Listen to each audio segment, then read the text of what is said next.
kami sudah mengambil tindakan tegas kepada oknum kader Partai Golongan Karya Saudara DN tersebut.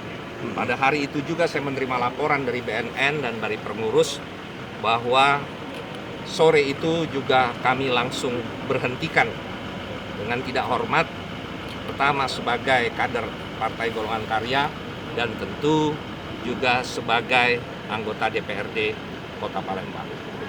Dan kelanjutan dari setelah itu kami segera mengusulkan kepada DPP Partai Golkar untuk melakukan PAW ataupun pergantian antar waktu atas yang bersangkutan untuk ditembuskan kepada KPU Republik Indonesia.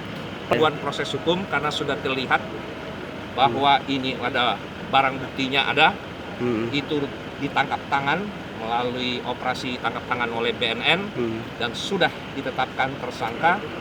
Dan bagi kami Partai Golkar ini adalah kejahatan yang luar biasa, extraordinary crime. Jadi sanksinya juga harus luar biasa untuk menimbulkan efek jera kepada kader partai yang coba-coba atau ingin mau melakukan hal-hal yang melanggar hukum tersebut. Tadi saya katakan bahwa biarkan ini menjadi pelajaran pil pahit, warning kepada seluruh kader. Jangan coba-coba untuk melakukan perbuatan yang mengandung obat-obatan tadi, yang tadi jangankan memakai, jangankan menjadi pengedar, memakai aja salah. Jadi jangan coba-coba melanggar hukum, apalagi melakukan perbuatan yang berkaitan dengan transaksi narkoba dan obat-obatan terlarang.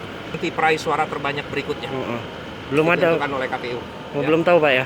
Ini lebih selektif di rekam jejak yang bersangkutan. Jadi harus jelas-jelas, tidak hanya mengandalkan SKCK atau surat keterangan bebas urin dari BNN, tapi kita lihat secara teliti dan bukan hanya faktor finansial yang menjadi pertimbangan, tapi juga rekam jejak.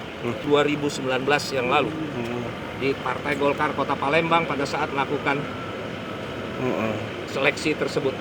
Yang jelas pada waktu itu berdasarkan SKCK BNN dia clear. Dan ternyata rupanya ada rekam jejak yang tidak baik. Oleh karena itu untuk ke depan kita harus lebih teliti dalam proses pencalekan, jangan hanya mengandalkan dari kekuatan finansial ataupun apapun. Ya. Jangan lupa subscribe, share, komen, dan like ya.